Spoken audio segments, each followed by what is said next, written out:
Assalamualaikum warahmatullahi wabarakatuh. Saya Ibu Kustiani dari kelas 1C Manajemen Rega. Di sini saya akan mempresentasikan materi mengenai manajemen pemasaran. Dalam manajemen pemasaran ini, yang pertama ada pengertian pemasaran. Ada beberapa definisi mengenai pemasaran ini. Yang pertama ada menurut Kotler, bahwa pemasaran adalah suatu kegiatan untuk memenuhi kebutuhan dan keinginan dengan melalui proses pertukaran. Yang kedua ada menurut Stanton, pemasaran meliputi berbagai seluruh sistem yang berkaitan dengan merencanakan dan menentukan harga hingga mempromosikan barang atau jasa yang dapat memuaskan kebutuhan pembeli. Yang ketiga ada menurut American Marketing Association, pemasaran yaitu pelaksanaan kegiatan usaha yang diarahkan pada arus aliran barang dan jasa dari produsen kepada konsumen. Yang kedua ada pengertian manajemen pemasaran. Menurut Asosiasi Pemasaran Amerika atau American Marketing Association, manajemen pemasaran yaitu sebuah proses yang merencanakan dan melaksanakan konsep penetapan harga promosi dan distribusi gagasan barang dan jasa untuk menghasilkan pertukaran yang memenuhi sasaran yang tidak ditetapkan baik menurut perorangan ataupun organisasi. Adapun definisi lainnya, manajemen pemasaran adalah suatu usaha untuk merencanakan, mengimplementasikan, serta mengawasi atau mengendalikan kegiatan pemasaran dalam suatu organisasi agar tercapai suatu tujuan organisasi secara efisien dan efektif. Dan yang terakhir yaitu manajemen pemasaran adalah analisis, perencanaan, pelaksanaan, dan pengendalian atas program yang dirancang untuk menciptakan, membentuk, dan mempertahankan pertukaran yang menguntungkan dengan pembeli sasaran atau target buyer dengan maksud untuk mencapai tujuan-tujuan organisasinya. Yang selanjutnya ada konsep pemasaran. Yang pertama ada konsep produksi. Konsep ini menyatakan bahwa konsumen akan menyukai produk-produk yang terjangkau oleh kemampuan mereka. Karena itu, manajemen perlu berkonsentrasi pada peningkatan efisiensi produk dan efisiensi distribusi. Yang kedua ada konsep produk. Konsep ini berpegang teguh pada anggapan bahwa konsumen akan menyenangi produk yang menawarkan mutu penampilan. Yang ketiga ada konsep penjualan.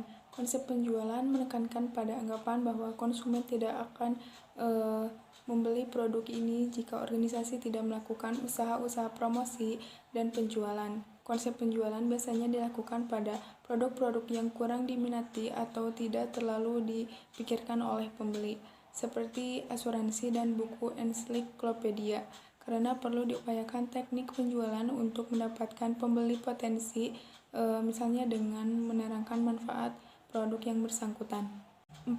Konsep pemasaran. Menurut konsep ini, kunci untuk mencapai keberhasilan sasaran organisasi adalah dengan kejelian dalam menentukan kebutuhan dan keinginan pasar sasaran serta mengupayakan pemenuhan kepuasan yang lebih baik ketimbang apa yang dilakukan pesaing. 5.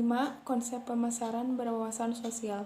Falsafah bahwa organisasi harus menentukan kebutuhan, keinginan, dan minat pasar, serta menyerahkan kepuasan yang didambakan itu secara lebih efektif dan efisien daripada pesaing dengan cara yang bersifat memelihara atau memperbaiki kesejahteraan konsumen dan masyarakat.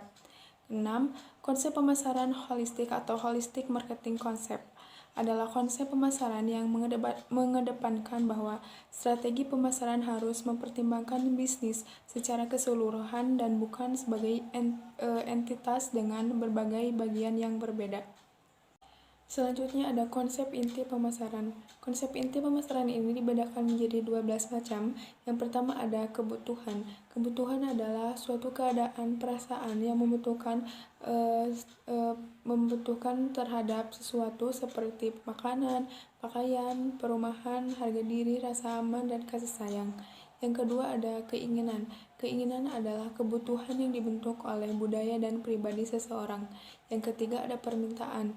Manusia memiliki kebutuhan yang tidak terbatas, namun sumber dayanya terbatas. Karena itu dengan keterbatasan sumber daya yang ada, maka mereka memilih produk-produk yang menghasilkan kepuasan yang maksimal. Yang keempat ada produk. Produk adalah sesuatu yang dapat ditawarkan kepada pasar untuk mendapatkan perhatian, untuk dimiliki, untuk digunakan, ataupun dikonsumsi dalam rangka memenuhi kebutuhan ataupun keinginan. Yang kelima ada nilai. Karena semua perusahaan berusaha menawarkan produk dan jasa yang superior, maka konsumen dihadapkan pada pilihan yang beraneka ragam. Konsumen membuat pilihan pembeli berdasarkan pada persepsi mereka mengenai nilai yang melekat pada berbagai produk dan jasa ini. Yang keenam, biaya. Adapun biaya, yaitu jumlah uang yang dikorbankan seseorang untuk memenuhi kebutuhan dan keinginannya. Jadi biaya akan selalu ada dan harus dipenuhi oleh seseorang untuk mendapatkan sesuatu.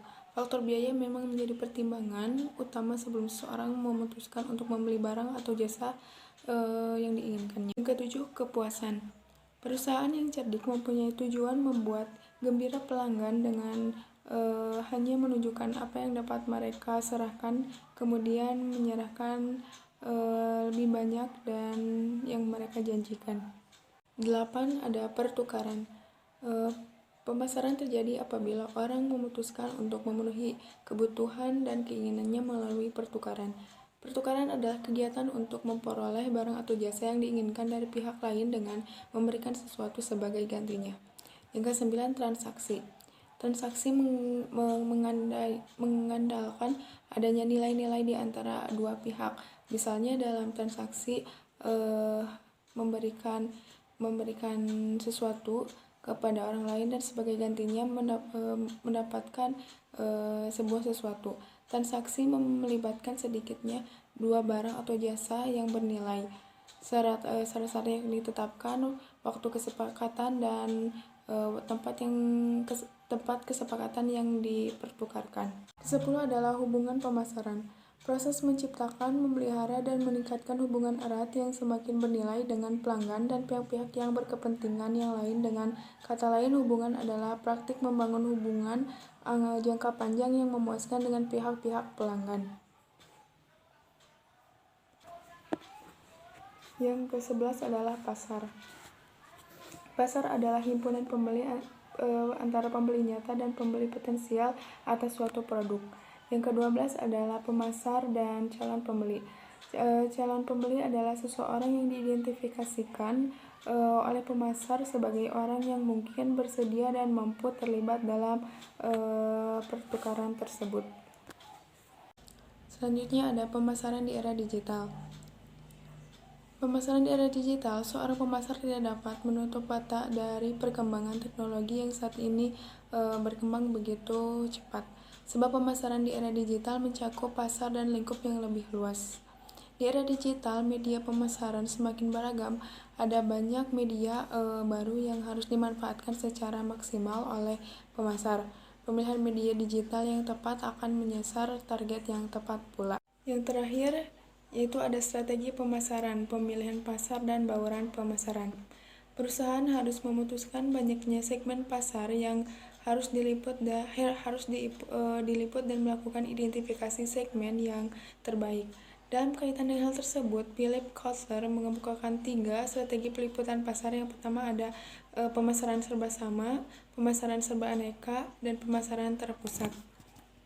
Sedangkan bauran pemasaran adalah kegiatan pemasaran yang terpadu dan menunjang satu sama lain. Keberhasilan perusahaan di bidang pemasaran dan didukung oleh keberhasilan dalam memilih produk yang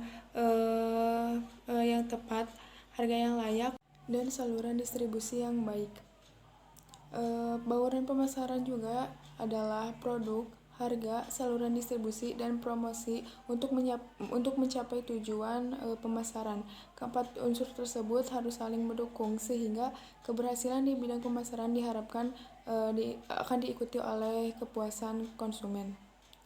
Mungkin sekian yang dapat saya sampaikan. Mohon maaf apabila ada kesalahan dan masih banyak kekurangan. Wassalamualaikum warahmatullahi wabarakatuh.